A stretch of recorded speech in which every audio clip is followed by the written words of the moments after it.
നമസ്കാരം. Lights camera action എന്ന നമ്മുടെ ചാനലിലേക്ക് ഒരിക്കൽ കൂടി സ്വാഗതം. ഞാൻ നിങ്ങളുടെ ശാന്തിയുള്ള ദിനേശ്.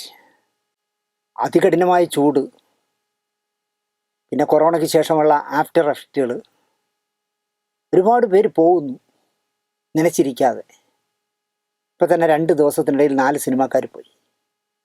ഞാൻ ആദ്യമായി ഒരു സിനിമയിൽ വർക്ക് ചെയ്ത എൻ്റെ ഗുരുനാഥനായ സുഹൃതമടക്കം 18ഓളം സിനിമകൾ സംവിധാനം ചെയ്ത ഹരികുമാർ സാർ പോയി. നാടകരംഗത്തും തുടങ്ങി സിനിമയിലെത്തി, പിന്നെ സീരിയലുകളിലേക്ക് പോയി, അവസാനം മറവി രോഗം ബാധിച്ച് മരണത്തിലേക്ക് പോയ കനകലത എന്ന് പറഞ്ഞ ആർട്ടിസ്റ്റ്. കുറച്ച് സിനിമകൾക്ക് പാട്ടെഴുതിയുള്ളെങ്കിലും ശ്രദ്ധേയമായ പാട്ടുകൾ എഴുതിയ GK പള്ളത്ത് എന്ന് പറഞ്ഞ ഗാനരചയിതാവ് പോയി. നെടുമങ്ങാടിനപ്പുറം പാലോട് എന്ന് പറഞ്ഞ സ്ഥലത്ത് ജീവിക്കുകയും ദക്ഷിണേന്ത്യയിലെ മുഴുവൻ സിനിമകളെക്കുറിച്ചും കിട്ടാവുന്ന ആധികാരികമായ രേഖകൾ മുഴുവൻ വാങ്ങി സൂക്ഷിക്കുകയും ചെയ്ത, സ്നേഹപൂർവ്വം എല്ലാവരും ബാബുണ്ണൻ എന്ന് വിളിക്കുന്ന ഗോപാലകൃഷ്ണൻ നായർ എന്ന് പറഞ്ഞ സിനിമയ്ക്ക് വേണ്ടി ജീവിച്ച, അധികം പുറം ലോകത്ത് ആരും അറിഞ്ഞിട്ടില്ല അദ്ദേഹത്തെക്കുറിച്ച്. അദ്ദേഹവും പോയി. അങ്ങനെ 4 പേര് 2 ദിവസത്തിനിടയിൽ പോയി. ഈ 4 പേരെക്കുറിച്ചാണ് ഇന്ന് സംസാരിക്കുന്നത്.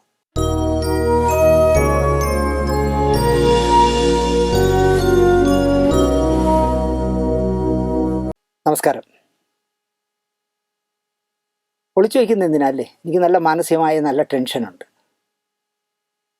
ഒരുപാട് നല്ലതും ചീത്തയുമായ ഒരുപാട് കാര്യങ്ങൾ ഞാൻ ഹരികുമാർ സാറിനെ കുറിച്ച് നമ്മുടെ ചാനലിലൂടെ തന്നെ പറഞ്ഞിട്ടുണ്ട്. കാരണം എന്നെ ദ്രോഹിക്കുന്ന രീതിയിൽ, എന്നെ വേദനിപ്പിക്കുന്ന രീതിയിൽ അദ്ദേഹം ചില ചെയ്തികൾ നടത്തിയപ്പോൾ ഞാനും അതേ ഇതിൽ തന്നെ തിരിച്ച് അടിച്ചു. കാരണം ഞാനൊരിക്കലും എൻ്റെ ഗുരുനാഥനെ പാര വയ്ക്കുന്ന ഒരു കാര്യവും ചെയ്തിട്ടില്ല. പക്ഷേ ശിഷ്യനായ എന്നോട് അദ്ദേഹം ചില മോശത്തരങ്ങൾ കാണിച്ചപ്പോൾ ഞാൻ തുടർച്ചയായി 5 എപ്പിസോഡ് എന്തോ ചെയ്തു. അതോടുകൂടി ഞങ്ങൾ തമ്മിലുള്ള പ്രശ്നങ്ങളും തീർന്നു. കാരണം പിന്നെ ഫേസ് ടു ഫേസ് കണ്ടിട്ടേ ഇല്ല. നനച്ചിരിക്കാതെ എന്ന് ഞാൻ പറയുന്നില്ല. കാരണം അദ്ദേഹം അസുഖം വന്നപ്പോൾ അത് ഒളിച്ചു വെച്ചു എന്നാണ് പറയുന്നത്. പുറത്താരോടും പറയാതെ അദ്ദേഹം സ്വകാര്യമായി സൂക്ഷിച്ചു. മരണത്തോട് അടുക്കുമ്പോഴും പ്രശ്നങ്ങളൊന്നുമില്ല എന്നാണ് അദ്ദേഹവും അദ്ദേഹത്തിൻ്റെ മക്കളും പറഞ്ഞത്. എന്തായാലും നല്ലതും ചീത്തയുമായ ഒരുപാട് കാര്യങ്ങൾ പറഞ്ഞു വെച്ച, അദ്ദേഹത്തിനോടൊപ്പം ഏറ്റവും കൂടുതൽ സിനിമ ചെയ്തിട്ടുള്ള അസിസ്റ്റൻ്റ് ഡയറക്ടർ ഞാൻ മാത്രമാണ്. എല്ലാവരും ഒരു പടം കഴിയുമ്പോഴൊക്കെ ഒന്നുകിൽ അദ്ദേഹം കട്ട് ചെയ്ത് വിടും, അല്ലെങ്കിൽ അദ്ദേഹത്തെ കട്ട് ചെയ്ത് പോകും. പക്ഷേ ഞാൻ അഭിമാനത്തോടെ എനിക്ക് പറയാം, ഏറ്റവും കൂടുതൽ സിനിമ അദ്ദേഹത്തോടൊപ്പം വർക്ക് ചെയ്ത ഏക അസിസ്റ്റൻ്റ് ഡയറക്ടർ അല്ലെങ്കിൽ അസോസിയേറ്റ് ഡയറക്ടറേ ഉള്ളൂ, അത് ഞാനാണ്. മോശം പറഞ്ഞ ഒരു കാര്യവും ഞാൻ വെറുതെ പറഞ്ഞതല്ല. അദ്ദേഹത്തെക്കുറിച്ച് ഞാൻ മോശമായി സംസാരിച്ച ഒരു കാര്യവും തെളിവ് സഹിതവും സത്യസന്ധവും എനിക്ക് അനുഭവമുള്ളതുമാണ് ഞാൻ പറഞ്ഞത്. എല്ലാം സത്യസന്ധമായിരുന്നു. ഞാനത് പറയാൻ പാടില്ലായിരുന്നു എന്ന് വേണമെങ്കിൽ പറയാം. പക്ഷേ എന്നെക്കൊണ്ട് പറയിപ്പിച്ചതായിരുന്നു. എന്തിനാണ് അദ്ദേഹം എന്നെക്കൊണ്ട് അത് പറയിപ്പിച്ചതെന്ന് എനിക്കിപ്പോഴും പിടിയില്ല. അത്രയും ബന്ധമായിരുന്നു. ഞങ്ങളൊരു ഡയറക്ടറും അസോസിയേറ്റ് ഡയറക്ടറും അല്ലെങ്കിൽ ഡയറക്ടറും ഒരു അസിസ്റ്റൻ്റ് ഡയറക്ടറും എന്നുള്ള ബന്ധമേ ആയിരുന്നില്ല. ഒരു അമ്മാവൻ അനന്തരവൻ ബന്ധമായിരുന്നു. അതുകൊണ്ട് തന്നെ അദ്ദേഹത്തിൻ്റെയും എൻ്റെയും അങ്ങോട്ടും ഇങ്ങോട്ടും സ്വകാര്യതകളെല്ലാം അറിയാവുന്ന ആളുകളായിരുന്നു. നല്ല ബന്ധമായിരുന്നു. ഇഴയെടുപ്പമുള്ള ബന്ധമായിരുന്നു. എവിടെ എന്തിനു പോകുന്നെങ്കിലും അദ്ദേഹം എന്നെ കൂടെ കൂട്ടുമായിരുന്നു. പക്ഷേ ഒരു ഘട്ടം കഴിഞ്ഞ് നമ്മളൊരു സ്വതന്ത്ര സംവിധായകനായി മാറുകയും അത് കഴിഞ്ഞ് ഈ യൂട്യൂബ് വലിയ വിജയമാവുകയൊക്കെ ചെയ്തപ്പോൾ അദ്ദേഹം പറയാൻ പാടില്ലാത്ത ഒരുപാട് കാര്യങ്ങൾ എന്നെപ്പറ്റി പറഞ്ഞതിൻ്റെ പേര് ഞാനത് റിപ്പീറ്റ് ചെയ്യുന്നില്ല. കാരണം അതെല്ലാം ഞാൻ മുൻപ് എപ്പിസോഡുകൾ പറഞ്ഞതാണ്. അത് കണ്ടിട്ടില്ലാത്തവരാണെങ്കിൽ അതൊന്ന് പുറകിലേക്ക് പോയി നോക്കിയാൽ മതി, കാണാം. എനിക്ക് എന്തൊക്കെ പറഞ്ഞാലും ഒരു സിനിമയിലേക്കുള്ളൊരു ലോകം തുറന്നു തന്നത് അദ്ദേഹമാണ്. അദ്ദേഹമാണല്ലോ ആദ്യമായിട്ട് എന്നെ ഇല്ലിക്കാടും ചെല്ലക്കാറ്റും എന്ന് പറഞ്ഞ് ദേവനും ബാലചന്ദ്ര മേനോനും അഭിനയിച്ചു തുടങ്ങിയ പടം, ബാലചന്ദ്ര മേനോൻ വരാതെ മുടങ്ങിപ്പോയ സിനിമ. ആ സിനിമയാണ് ഞാൻ ആദ്യമായിട്ട് വർക്ക് ചെയ്തത്. തിയേറ്ററിൽ ആദ്യമായിട്ട് എത്തിയ ഊഴം എന്ന് പറഞ്ഞ സിനിമയിൽ ഞാൻ ആദ്യമായിട്ട് വർക്ക് ചെയ്ത് എൻ്റെ ടൈറ്റിൽ കാർഡ് സ്ക്രീനിൽ കാണിച്ച ആദ്യത്തെ പടവും അദ്ദേഹത്തിൻ്റെതാണ്. ഫിലിം നൈറ്റ് എന്ന് പറഞ്ഞൊരു വാരിക കോഴിക്കോട്ടുന്നുണ്ടായിരുന്നു, മാസത്തിൽ 2 ദ്വൈവാരിക. അതിനൊരു അഭിമുഖം നടത്താനാണ് തിരുവനന്തപുരത്ത്, അദ്ദേഹം സ്വന്തം സ്ഥലം കൊല്ലം പാങ്ങോടാണ്, തിരുവനന്തപുരത്ത് പാങ്ങോടാണ് അദ്ദേഹം സ്ഥിരമായി ജീവിച്ചിരുന്നത് സിനിമാക്കാരനായ ശേഷം. അവിടെ പാങ്ങോട് ചിത്രാനഗറിലെ ദീപം എന്ന് പറഞ്ഞ വാടക വീട്ടിൽ ചെന്നത് ഞാൻ ഇന്ന് ഒരുപാട് പ്രാവശ്യം ഈ പ്രോഗ്രാം ചെയ്യുന്നതിന് മുമ്പ് ആലോചിച്ചു. ഞാനും ഫോട്ടോഗ്രാഫർ ശ്രീകുമാറുമായിട്ട് ദീപം എന്ന് പറഞ്ഞ ആ വാടക വീട്ടിലേക്ക് കയറി ചെന്നത് എനിക്കിപ്പോഴും നല്ല ഓർമ്മയുണ്ട്. അന്ന് അദ്ദേഹത്തിൻ്റെ സ്നേഹമയ്യായ, അദ്ദേഹത്തിൻ്റെ ലോകത്തെ ഏറ്റവും കൂടുതൽ വിലമതിപ്പുള്ള അദ്ദേഹത്തിൻ്റെ അമ്മയായിരുന്നു. അമ്മ അവിടെ ഉണ്ടായിരുന്നു. അദ്ദേഹം ചന്ദ്രിക ചേച്ചിയെ വിവാഹം കഴിച്ച് ഒരു കുട്ടിയായി, അമ്മു എന്ന് പറഞ്ഞ കുട്ടിക്ക് 1 വയസ്സുള്ളപ്പോഴാണ് ഞാൻ ചെല്ലുന്നത്. എനിക്കിപ്പോഴും ഓർമ്മയുണ്ട്. അവളെ എടുത്തുകൊണ്ട് നടന്നത്. അവളിപ്പോൾ സോഫ്റ്റ്വെയർ എഞ്ചിനീയറൊക്കെയാണ്. രസകരമായാണ് ഞാൻ അഭിമുഖം നടത്തിയത്. ഇടയ്ക്ക് അദ്ദേഹം ചോദിച്ചു, അല്ല ഇത് റെക്കോർഡ് ചെയ്യുന്നില്ലേ എന്ന് ചോദിച്ചു. ഞാൻ പറഞ്ഞു, സാറേ റെക്കോർഡ് ചെയ്യാൻ എൻ്റെ കയ്യിൽ ചെറിയ ടേപ്പ് റെക്കോർഡൊന്നും ഇല്ല, അത് വാങ്ങാനുള്ള സാമ്പത്തിക ശേഷിയുമില്ല. അല്ല നിങ്ങൾ ചോദ്യങ്ങൾ എഴുതി കൊണ്ടുവന്നിട്ടുമില്ലേ? ഞാൻ പറഞ്ഞില്ല സാർ, ചോദ്യങ്ങൾ എഴുതി കൊണ്ടുവന്നിട്ടുമില്ല, ഉത്തരം സാർ പറഞ്ഞാൽ മതി, ഇതെല്ലാം എൻ്റെ തലച്ചോറിൽ ഞാൻ റെക്കോർഡ് ചെയ്തോളാം സാർ എന്ന് പറഞ്ഞു. അഭിമുഖം തീരുന്നതിന് മുമ്പ് അദ്ദേഹത്തിൻ്റെ അമ്മുക്കുട്ടി അമ്മ എന്നാണ് പേര്. അപ്പോൾ ആ ഇൻ്റർവ്യൂ അവസാനിക്കുമ്പോഴേക്കും ഞാനും ഹരികുമാർ സാറിൻ്റെ അമ്മയായിട്ട് നല്ല ആത്മബന്ധമായി. ഇൻ്റർവ്യൂ കഴിഞ്ഞ് ഇറങ്ങാൻ നേരത്ത് അദ്ദേഹം ഒരു കാര്യം സൂചിപ്പിച്ചു. എൻ്റെ അഭിമുഖങ്ങളെല്ലാം അടിച്ചു വന്നത് ഞാൻ പറയാത്ത കാര്യങ്ങളായിരുന്നു. ഞാൻ പറഞ്ഞത് മാത്രമേ നിങ്ങൾ കൊടുക്കാവൂ. ഞാൻ ആ ഉറപ്പ് പാലിച്ചു. ആ ഉറപ്പ് ഞാൻ പാലിച്ചതുകൊണ്ട് എന്ത് പറ്റി നട്ടാൽ അദ്ദേഹത്തിൻ്റെ വിശ്വസ്തനായി മാറി. അതോടുകൂടി അവിടെ മുതൽ ഒരു ആത്മബന്ധം തുടങ്ങുകയായിരുന്നു. മിക്കവാറും ഒരു നേരമെങ്കിലും ഞാൻ വിളിക്കാത്ത ദിവസങ്ങളില്ല. ഈ പിണങ്ങുന്നത് വരെ അങ്ങനെ ആയിരുന്നു. സാറിനെ വിളിക്കുമ്പോൾ എല്ലാ പണിയും തീർത്തിട്ടേ വിളിക്കാവൂ. കാരണം മിനിമം ഒരു 1.5 മണിക്കൂർ സംസാരിക്കും. ഇന്ന് വിളിച്ചിട്ട് നാളെ വിളിക്കുമ്പോഴും 1.5 മണിക്കൂർ സംസാരിക്കും. അത്രയും വിഷയങ്ങളുണ്ടാവും പുള്ളിയുടെ കയ്യിൽ. അതുകൊണ്ട് തന്നെ നമ്മൾ ഫ്രീ ആയിരിക്കുമ്പോൾ മാത്രമേ അദ്ദേഹത്തിന് വിളിക്കാവൂ. ഒരു നാൾ രാവിലെ ഞാൻ വിളിക്കുകയാണ് സാറിനെ. ഞാൻ ദിനേശാണ് സാർ. അപ്പോൾ എടുത്ത വായിലുണ്ട് പറയാ, ഞാൻ അങ്ങോട്ട് വിളിക്കാതിരിക്കുകയായിരുന്നു ദിനേശേ. എന്നിട്ട് എന്താ സാർ? എൻ്റെ അമ്മ പോയി. എങ്ങോട്ട്? അല്ല, അമ്മ മരിച്ചു.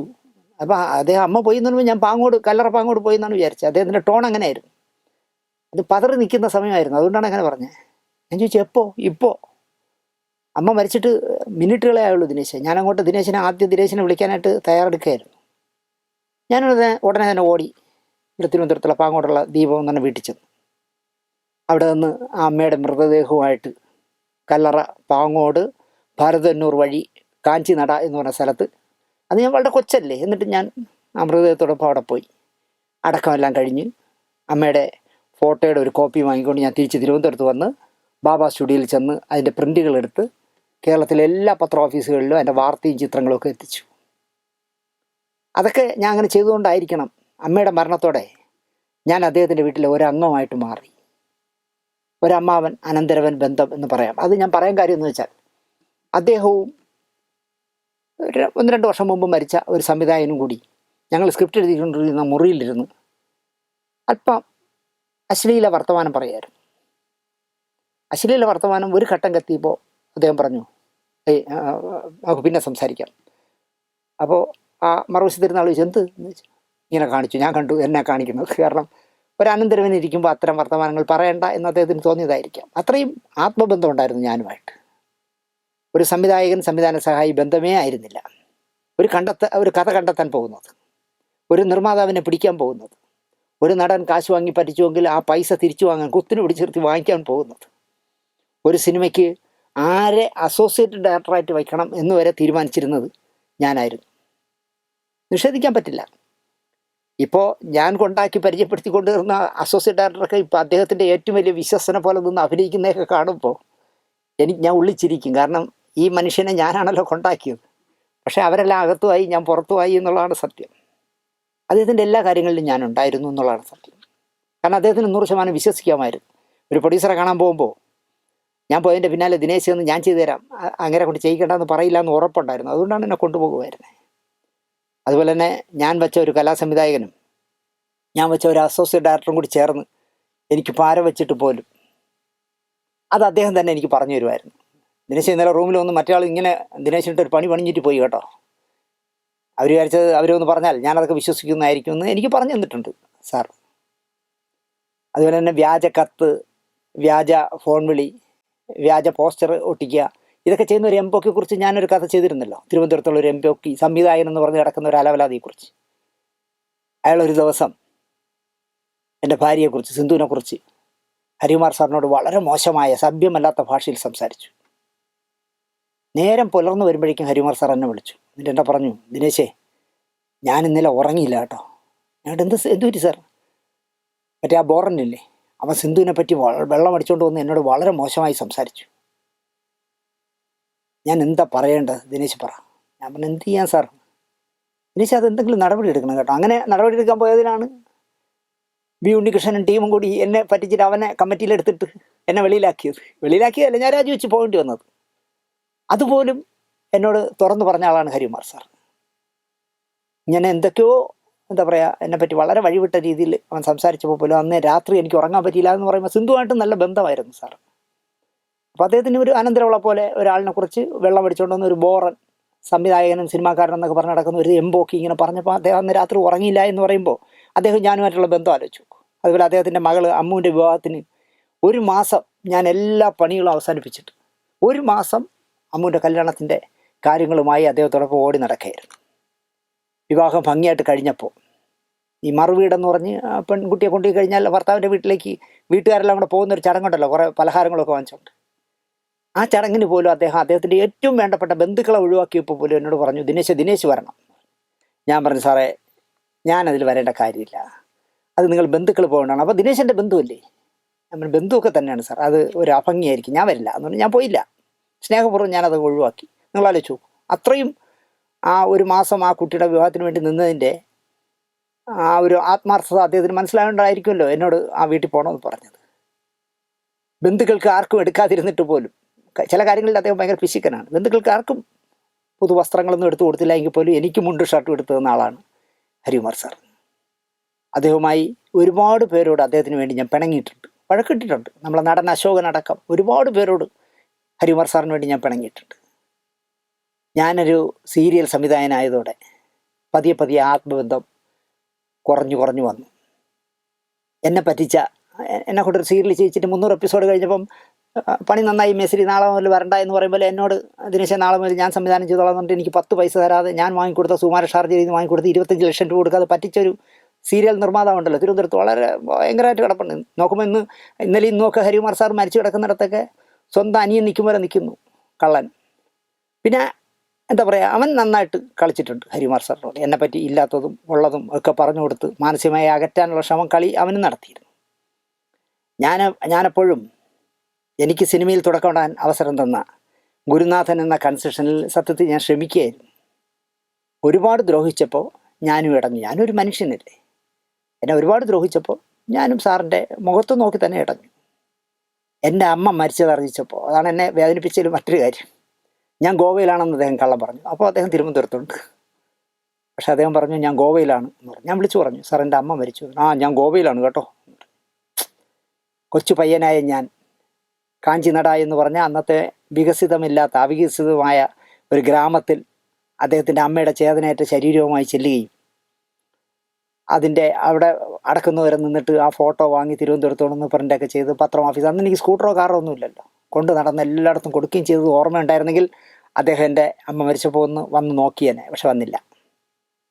എനിക്കിട്ട് പണി തരുന്നതിനൊക്കെ നമ്മുടെ ചാനലിലൂടെ ഞാൻ ശരിക്കും ഉത്തരം പറഞ്ഞു എന്നുള്ളത് സത്യമാണ്. എനിക്ക് തന്ന പണിക്കെല്ലാം തിരിച്ച് മറുപടി പറഞ്ഞു. പക്ഷേ തിരിച്ച് മറുപടി പറയാൻ പറ്റാതെ ആയിപ്പോയി. ഒരുപാട് യൂട്യൂബർമാർ അദ്ദേഹത്തെ കണ്ടു കാണുമല്ലോ.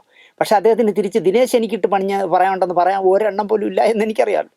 അതുകൊണ്ട് അദ്ദേഹം മറുപടിയൊന്നും പറഞ്ഞില്ല. ഒടുവിൽ ഇനി ഒന്നും പറയരുത്, ഞാൻ ഇനി അയാളുടെ പേര് പോലും പറയില്ല എന്ന് ഞങ്ങൾക്ക് 2 പേർക്കും ഒരേപോലെ അടുപ്പമുള്ള ഒരാളിനോട് അദ്ദേഹം പറഞ്ഞിടത്ത് വെച്ച് ഞാൻ എല്ലാം അവസാനിപ്പിച്ചു. ഞാൻ പറഞ്ഞില്ല, ഇനി പറയില്ല.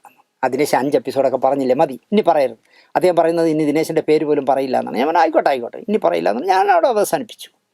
പക്ഷെ ഒന്നിവിടെ പറയാം, അദ്ദേഹം രോഗബാധിതനാണെന്ന് ഞാൻ അറിഞ്ഞിരുന്നുവെങ്കിൽ എൻ്റെ ഈ തുറന്നു പറച്ചിൽ സത്യമായിട്ട് ഞാൻ നടത്തില്ലായിരുന്നു. അപ്പം അദ്ദേഹത്തിൻ്റെ ഭാര്യ മരിച്ച് ശാന്തി കവാടത്തിൽ അടക്കുമ്പോൾ ഒരു ആശ്രയത്തിന് വേണ്ടി, ഭാര്യയല്ലേ, ഒരു ആശ്രയത്തിന് വേണ്ടി പുള്ളി ഇങ്ങനെ നിൽക്കുമ്പോൾ 2 പെൺകുട്ടികൾ മക്കളായ 2 പെൺകുട്ടികളെ അടുത്ത് നിൽപ്പുണ്ടെങ്കിൽ പോലും അദ്ദേഹം ഒരു ആശ്രയത്തിന് വേണ്ടി നിൽക്കുമ്പോൾ ഞാനിങ്ങനെ അടുത്ത് ചെന്ന് കൊടുക്കും, എൻ്റെ നെഞ്ചിൽ തലചായ്ച്ച് കിടക്കുകയും ഞാനിങ്ങനെ കെട്ടിപ്പിടിച്ച് സാർ കരയരുതേ എന്ന് പറഞ്ഞാൽ ആശ്വസിപ്പിച്ച ഒരാളാണ്.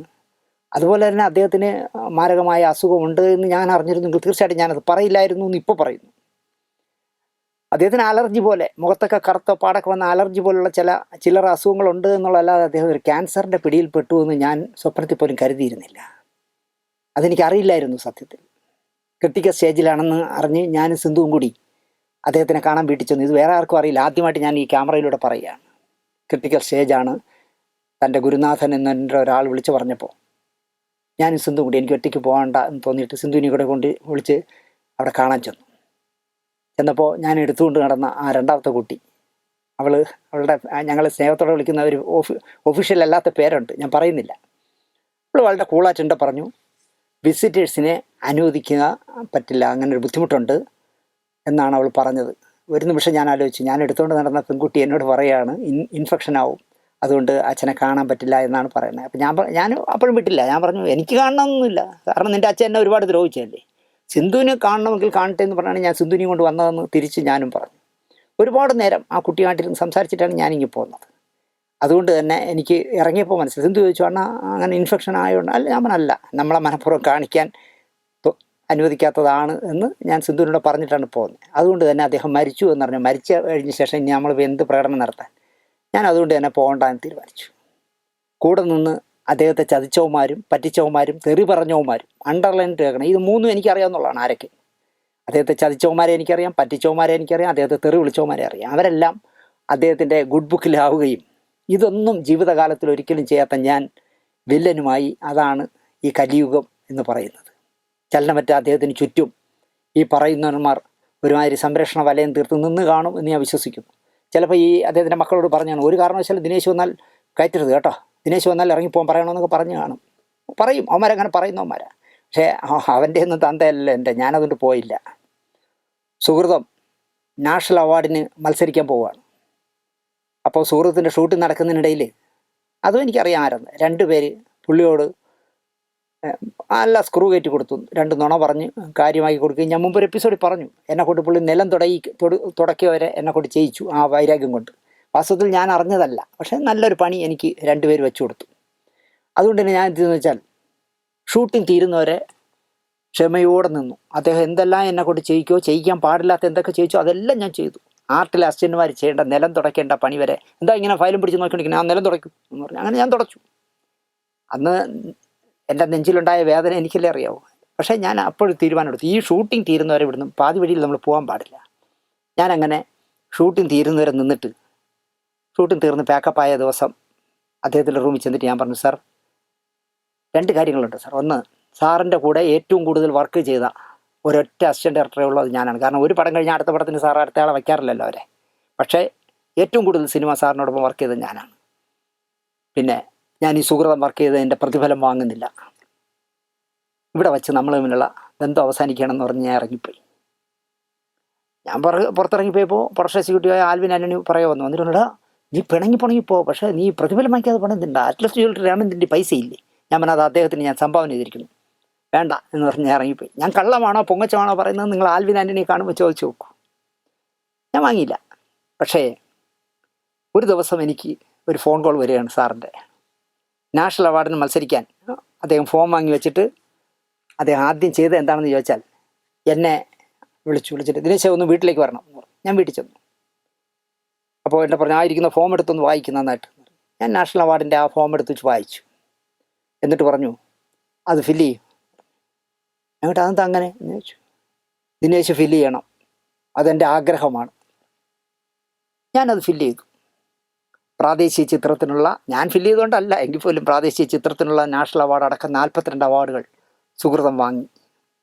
അടുത്ത സിനിമ സാർ ചെയ്യുന്ന ഉദ്യാനപാലകനാണ്. അപ്പോൾ ലോഹിതദാസ് സ്ക്രിപ്റ്റ് എഴുതിയ ഒരു പടവും ഞാൻ വർക്ക് ചെയ്തിട്ടില്ല, ലോഹിതദാസാണ് സ്ക്രിപ്റ്റ് എഴുതുന്നത്. അപ്പോൾ എന്നോട് പറഞ്ഞു, ദിനേശാണ് അസോസിയേറ്റ് ഡയറക്ടർ. ഞാൻ വരില്ല. എന്താ വരാത്തേ? ഞാൻ വരില്ല എന്ന് പറഞ്ഞു. ഞാൻ ഫോൺ കട്ട് ചെയ്തു. നേരെ ഹരിമാർ സാർ സിന്ധുവിനെ വിളിച്ചു.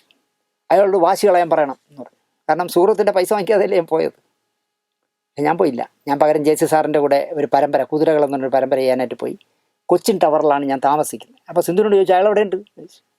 അത് തൃശ്ശൂർ എറണാകുളത്ത് കൊച്ചിൻ ടവറിലുണ്ട്. അപ്പം പുള്ളിക്ക് തോന്നി, അദ്ദേഹം എടുത്തിരുന്ന ഉടുപ്പി ലോഡ്ജൊക്കെ അല്ലേ, ജെ സി സാർ ഈ കൊച്ചിൻ ടവർ എടുത്തുന്നത് ഒന്ന് പുള്ളിയെ കളിയാക്കാനായിട്ട് പറഞ്ഞതാണോ എന്ന് പുള്ളിക്കൊരു സംശയം. എടുത്ത വായിലെ സിന്ധുവിനോട് പറഞ്ഞു, അല്ല എനിക്ക് അയാൾക്ക് കൊച്ചിൻ ടവറിൽ എടുത്തു കൊടുക്കാൻ കഴിയില്ല, ഞാൻ കൊച്ചു പടങ്ങൾ ചെയ്യുന്ന ആളല്ലേ, ഞാൻ സീരിയൽ ചെയ്യാനാണ് പോയി കൊച്ചിൻ ടവറിൽ താമസിച്ചത്. എന്തായാലും അയാളോട് വരാൻ പറയണം കേട്ടോ എന്ന് പറഞ്ഞു. പക്ഷേ ഞാൻ പോയില്ല. എനിക്ക് പകരം അസോസിയേറ്റ് ഡയറക്ടർ വന്ന ആളാണ് ലാൽ ജോസ്. പടം കഴിഞ്ഞപ്പോൾ ആ പടത്തിലുണ്ടായിരുന്ന 2 സഹപ്രവർത്തകർ, ഞാൻ പേര് പറയുന്നത് ശരിയല്ല അതുകൊണ്ട് പറയുന്നില്ല, ആ 2 സഹപ്രവർത്തകർ എന്നെ വിളിച്ചിരുന്നു. എടാ, ഹരികുമാറിനെ ആ സെറ്റിലിട്ട് ഇഞ്ഞാറാന്നൊക്കെ വരപ്പിച്ചു കേട്ടോ, ഒരാളില്ലായിരുന്നടാ അയാളുടെ കൂടെ നിൽക്കാൻ, നീ ഇല്ലാത്തതിൻ്റെ ശരിക്കും പുള്ളിക്കാരെ അനുഭവിച്ചു. ഞാൻ പറഞ്ഞത് അതെന്ത്, അതിലും നിങ്ങളൊക്കെ ഇല്ലായിരുന്നു. നമ്മളൊക്കെ ഇങ്ങനെ ഇടപെടണം, നമ്മളൊക്കെ വേറെ വിഭാഗക്കാരല്ലേ. എന്തായാലും ഉദ്യാനപാലനിൽ ശരിക്കും പുള്ളി ബുദ്ധിമുട്ടി. അത് കഴിഞ്ഞ് അടുത്തെടുക്കുന്ന സ്വയംവര പന്തൽ എന്ന് പറഞ്ഞ സിനിമയാണ്. അതിൻ്റെ പേരിടുന്നതിന് മുമ്പ്, സ്ക്രിപ്റ്റ് എഴുതാൻ തുടങ്ങുന്നതിന് മുമ്പ് തന്നെ പുള്ളി എന്നെ വിളിച്ചിട്ടുണ്ട്, വേറെ ഒന്നും കമ്മിറ്റ് ചെയ്ത് കളയരുതേ, നമുക്ക് ഈ പടം വർക്ക് ചെയ്യണം, ജയറാമായിരിക്കും നായകനായിട്ട് അഭിനയിക്കുന്ന ശ്രീനിവാസൻ്റെ സ്ക്രിപ്റ്റാണ്, വേറെ ഒന്നും കയറി ഏൽക്കരുത് എന്ന് പറയുകയും ഞാൻ ഏൽറ്റില്ല. സ്വയംവരപ്പന്തിൽ ഞാൻ വർക്ക് ചെയ്തു, അസോസിയേറ്റ് ചെയ്തു ആ പടത്തിൻ്റെ. നിർമ്മാതാവും തിരക്കഥാകൃത്തും സുകുമാരൻ ഷാർജയും ശ്രീനിവാസനും. ശരിക്കും സംവിധായകനെ പൂട്ടിയ സിനിമയായിരുന്നു സ്വയംവരപ്പന്തൽ. സേനാനായകനായി മുന്നിൽ നിന്ന് കഴിയുന്നത്ര ഞാൻ യുദ്ധം ചെയ്തു എന്ന് അഭിമാനത്തോടെ എനിക്ക് പറയാം. അങ്ങനെ BP കൂടി, ആവശ്യത്തിലധികം സമ്മർദ്ദം വന്ന് ഞാൻ BP കൂടി ആശുപത്രിയിലായപ്പോൾ ശ്രീനിവാസൻ കാണാൻ വന്നിട്ട് അദ്ദേഹം ആ കേസ് ഷീറ്റ് എടുത്ത് വായിച്ചു നോക്കിയിട്ട് എൻ്റെ പറഞ്ഞു, തൻ്റെ ആരും പോക്കാം എന്ന് പറഞ്ഞു. കാരണം അത്രയ്ക്കും കൂടിപ്പോയി BP. ഹരികുമാർ സാറിന് വേണ്ടി വഴക്ക് കൂടിയതാണ്. അതുപോലെ നാളെ കോതണ്ടപാണി തിയേറ്റർ, SP ബാലസുബ്രഹ്മണ്യത്തിൻ്റെ കോതണ്ടപാണി തിയേറ്ററിലാണ് റീറെക്കോർഡിങ്. ആ റീറെക്കോർഡിങ് നടക്കുന്ന തിയേറ്ററിനകത്ത് കയറി ഞാൻ കൂകും എന്ന് എന്നോട് ഷീരിച്ചേട്ടൻ പറഞ്ഞു. കൂകുക മാത്രമല്ല, ഈ തറ ഡയലോഗ് എഴുതുന്ന സ്ക്രിപ്റ്റുകളല്ലേ ഞാൻ എഴുതണേ, ഞാൻ തറയാണ്. നാളെ ഞാൻ ആ തിയേറ്ററിനകത്തിട്ട് തൻ്റെ ഗുരുനാഥനെ തല്ലും എന്ന് പറഞ്ഞു. തല്ലാനൊന്നുമല്ല, വെറുതെ പറഞ്ഞതായിരിക്കാം. പക്ഷെ ഞാൻ പറഞ്ഞു, ഷീരിച്ചേട്ടാ, ആനയ്ക്ക് ആനയുടെ വില അറിയാത്ത പോലെ നിങ്ങൾക്ക് നിങ്ങളുടെ വില അറിയില്ല. നിങ്ങൾ തിയേറ്ററിനകത്ത് കയറിയൊന്ന് കൂവിയാൽ ആ തിയേറ്റർ ബുക്ക് ചെയ്തിരിക്കുന്ന ഇതിൻ്റെ സംവിധായകൻ പറയും, ഒരു തലയ്ക്ക് വെളിവില്ലാത്ത ഒരു താഴത്തുനിന്ന് കൂവുന്നു, അവനെ എടുത്ത് വെളിക്കളാന്ന് പറഞ്ഞാൽ നിങ്ങളെടുത്ത് അവിടുത്തെ സെക്യൂരിറ്റിക്കാരെടുത്ത് വെളിക്കളയും. 2, നിങ്ങൾ അദ്ദേഹത്തിനെ തല്ലും എന്ന് പറഞ്ഞാൽ ആദ്യം എന്നെ അടിച്ചു വീഴ്ത്തണം, അതിനുശേഷമേ അദ്ദേഹത്തിൻ്റെ ദേഹത്ത് നിങ്ങൾക്ക് തൊടാൻ പറ്റൂ എന്ന് ഞാൻ ശ്രീനിവാസനോട് പറഞ്ഞു. അപ്പോൾ എൻ്റെ അടുത്ത കാലം ഷിനിച്ചേട്ടൻ ചോദിച്ചു, അതെന്താ ഇയാൾ എന്നെ തല്ലുമോ എന്നിട്ട്.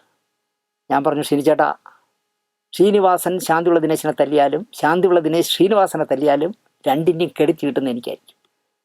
ആവശ്യമില്ലാത്ത വർത്തമാനങ്ങൾ ഷിനിച്ചേട്ടൻ പറയണ്ട എന്ന് പറഞ്ഞു. അത് ഷിനിച്ചേട്ടന് അല്പം ഒരു മാനസികമായ ഒരു ബുദ്ധിമുട്ടുണ്ടായിരിക്കാം. കുറച്ച് ദിവസം എന്നോട് ഒരു അകൽച്ചയെ കാണിച്ചു. ഒരു സിനിമാക്കാരനോടും ഇതുപോലെ ഒരു ശിഷ്യൻ സ്വന്തം സംവിധായകന് വേണ്ടി ഒരു വലിയ തിരക്കഥാകൃത്തിനോടോ ഒരു വലിയ നടനോടോ പറയില്ല എന്ന് വിശ്വസിക്കുന്ന ആളാണ് ഞാൻ. അവനവൻ്റെ കാര്യങ്ങളെല്ലാം നോക്കും. പക്ഷെ ഞാനൊന്നും നോക്കിയില്ല, ഷിനിച്ചേട്ടൻ്റെ മുഖത്ത് നോക്കി പറഞ്ഞു. എന്തായാലും ആ ദിനേശിനെ എന്തുകൊണ്ടോ ഗുരുനാഥന് ഉൾക്കൊള്ളാനായില്ല എന്നുള്ളതാണ് സത്യം. വേദനയുണ്ടോ എന്ന് ചോദിച്ചാൽ എനിക്ക് കള്ളം പറയാൻ പറ്റാത്തതുകൊണ്ട് സത്യമായും വേദനയുണ്ട് എന്ന് തന്നെ പറയും.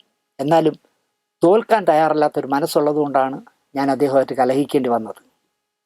ഇപ്പോൾ ഇത് ചിത്രീകരിക്കുന്ന സമയത്ത് ശാന്തി കവാടത്തിലെ ഇലക്ട്രിക് ശ്മശാനത്തിൽ അദ്ദേഹം എരിഞ്ഞടങ്ങിയിട്ട് മണിക്കൂറുകളായി കാണും. അദ്ദേഹത്തോട് ക്ഷമ ചോദിക്കേണ്ട ഒരു തെറ്റും ഞാൻ ചെയ്തിട്ടില്ല എന്നുള്ളതാണ് സത്യം. അതുകൊണ്ട് തന്നെ ഞാൻ ക്ഷമയൊന്നും ഈ പ്രോഗ്രാമിൽ ചോദിക്കുന്നില്ല. ഞാൻ പ്രാർത്ഥിക്കാം, എനിക്ക് സിനിമയിലൊരു തുടക്കം കുറിച്ച് തന്ന എൻ്റെ ഗുരുനാഥന് മോക്ഷം ലഭിക്കണേ എന്ന് ഞാൻ പ്രാർത്ഥിക്കാമെന്നുള്ളതല്ലാതെ എനിക്കൊരു കുറ്റബോധവുമില്ല. കാരണം ഞാൻ ഒരിക്കലും അദ്ദേഹത്തെ എന്താ പറയുക, നുള്ളി നോവിക്കാനോ പാര വയ്ക്കാനോ ഒന്ന് കുതികാൽ വെട്ടാനോ ഒന്നും ഞാൻ പോയിട്ടില്ല. എന്നാൽ എന്നെ ഒരുപാട് അദ്ദേഹം വേദനിപ്പിച്ചിട്ടുണ്ട് എന്നുള്ളത് നഗ്ന സത്യം. അടുത്ത് ഞാൻ പറയുന്നത്, സിനിമ കാണുന്ന എല്ലാവർക്കും അറിയാം കനകലത എന്ന് പറഞ്ഞ നടിയെക്കുറിച്ചാണ്. കനകലതയെക്കുറിച്ച് ഒരു സെൻറ്റൻസ് പറയാൻ പറഞ്ഞാൽ ഞാൻ പറയും, ജീവിക്കാൻ കഴിയാതെ പോയ ഹതഭാഗ്യയായ ഒരു നടിയായിരുന്നു. പല നടികളും അങ്ങനെ ഉണ്ടല്ലോ, അതിലൊരു നടിയായിരുന്നു കനകലത എന്ന് ഞാൻ പറയും.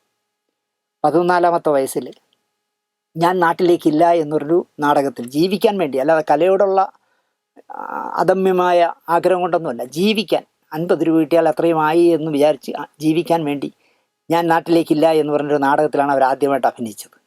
നാടകത്തിൻ്റെ പേര് പോലെ തന്നെ പിന്നെ കൊല്ലത്തുള്ള അവരുടെ നാട്ടിലേക്ക് അവർക്ക് പോകേണ്ടി വന്നില്ല. അവർ വർഷങ്ങളോളമായി തിരുവനന്തപുരത്തായിരുന്നു. തിരുവനന്തപുരത്ത് സ്വന്തമായിട്ടൊരു വീട് വെച്ചു, പിന്നെ വാടക വീട് വീട്ടിലേക്ക് മാറി, സ്വന്തമായ വീട് വിറ്റു, സിനിമ എടുത്തു, എല്ലാം നശിപ്പിച്ചു. ഒന്നും മിച്ചം വച്ചില്ല എന്ന് പറയാം. അവസാനം ഒന്നുമില്ലാതെ ചേച്ചിയുടെ വീട്ടിൽ താൻ ആരായിരുന്നു എന്ന് പോലും അറിയാതെ വർഷങ്ങൾ ജീവിച്ചു മരിച്ചു. കനകലത എന്ന് പറഞ്ഞ ഒരു സിനിമാ നടിയായിരുന്നു ഞാനെന്നുള്ള ബോധം പോലും ഇല്ലാതെ അൾഷിമേഴ്സ് ബാധിച്ചിട്ട് ഒരു 3-4 വർഷമായിട്ട് അവർക്ക് അവരെ തന്നെ അറിയില്ല. കനകലതയാണ് ഞാനെന്ന് പോലും അവർക്കറിയില്ലായിരുന്നു. സിനിമയിൽ നിന്ന് തന്നെയുള്ള ഒരാളെയാണ് അവർ ഭർത്താവായി സ്വീകരിച്ചത്. ചൊറിഞ്ഞു പാണ്ടായി എന്ന് പറയുന്നത് പോലെ ആവും അദ്ദേഹത്തെക്കുറിച്ച് പറഞ്ഞാൽ. നമ്മുടെ സംവിധായകൻ M. കൃഷ്ണൻ നായർ സാറിൻ്റെ ബന്ധുവാണ് കാര്യവട്ട ശശി. സിനിമാ രംഗത്തുള്ളവർക്കറിയാം, സിനിമയിൽ ഒരുപാട് സിനിമകളിൽ അഭിനയിച്ച ആളാണ്. കാര്യവട്ട ശശിയായിരുന്നു കനകലതയുടെ ഭർത്താവ്. എവിടെയോ എത്തേണ്ട മനുഷ്യനായിരുന്നു, പക്ഷേ എന്താ പറയുക, മറ്റെവിടെയോ പോയി പെട്ടുപോയി എന്ന് പറയാം. ഒരുപാട് കഥ അയാളെ പറ്റി പറയാൻ പറ്റാത്ത ഒരുപാട് കഥകൾ എനിക്കറിയാം. അതിൻ്റെ പരിണത ഫലങ്ങൾ അനുഭവിക്കേണ്ടി വന്നത് കനകലതയായിരുന്നു. പക്ഷേ വേർപിരിഞ്ഞപ്പോഴും കനകലത മാന്യത കാണിച്ചു. മുൻ ഭർത്താവിൻ്റെ മേലെ ഒരു പരാതിയും കനകലത ആരോടും പറഞ്ഞില്ല.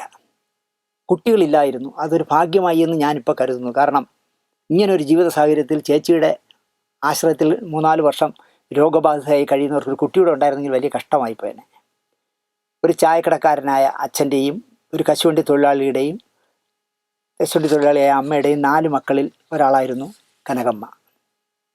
ജീവിത പ്രാരാബ്ദങ്ങൾക്കിടയിൽ മുന്നോട്ട് പോകാൻ പറ്റാതെ തട്ടിത്തടഞ്ഞു വീണ് അസഹനീയമായ ജീവിതമായപ്പോൾ ആത്മഹത്യ ചെയ്താലോ എന്ന് ഈ കനകമ്മയുടെ അമ്മ ചിന്തിച്ചു.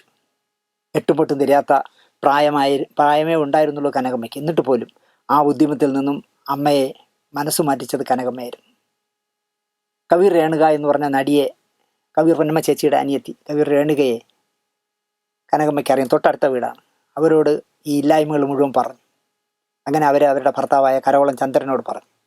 കനകമ്മയുടെ കഥ കേട്ടപ്പോൾ കരവളം ചന്ദ്രൻ പറഞ്ഞു, വരാൻ പറ. അങ്ങനെയാണ് ആദ്യമായിട്ട് പ്രൊഫഷണൽ നാടകരംഗത്ത് ചെറുപ്രായത്തിൽ കനകലത എത്തുന്നത്. അന്ന് കൊല്ലം രാജു എന്ന് പറഞ്ഞ ഒരാളുടെ നാടക ട്രൂപ്പാണ്. നാടകമാണെന്ന് പറയാൻ നാടകവും കഥാപ്രസംഗവും ഗാനമേളയും എല്ലാം കൂടെ ചേർത്ത വെള്ളയും ഇട്ട് കൊല്ലം രാജു വന്നെന്ന് സ്റ്റേജിൻ്റെ മുന്നിൽ നിന്ന് പറയാൻ കേട്ടാൽ ഭയങ്കര രസകരമായ സിനിമാറ്റിക് ആയിട്ടുള്ള ഒരു പ്രോഗ്രാമായിരുന്നു. ആ പ്രോഗ്രാമിൽ എത്തിയതോടുകൂടി കനകലതയുടെ ഭാഗ്യം തെളിഞ്ഞു എന്ന് പറയാം. 1979 അവർ കൊല്ലം രാജുവിൻ്റെ ടൂണ എന്ന് പറഞ്ഞ ട്രൂപ്പിൽ നായികയായിട്ടെത്തി. അതോടെ അവരുടെ ഭാഗ്യം തെളിഞ്ഞു. പഞ്ചവർണ്ണക്കിളി എന്നായിരുന്നു അവരാദ്യമായിട്ട് അഭിനയിച്ച നാടകത്തിൻ്റെ പേര്. അത് എത്രയോ ആയിരം സ്റ്റേജുകൾ കളിച്ച നാടകമായിരുന്നു. 6 മണിക്കൂർ എന്ന് പറഞ്ഞൊരു സിനിമയിലാണ് അവർ ആദ്യമായിട്ട് അഭിനയിച്ചത്. പിന്നെ ബാലചന്ദ്ര മേനോൻ്റെ രാധ എന്ന പെൺകുട്ടി.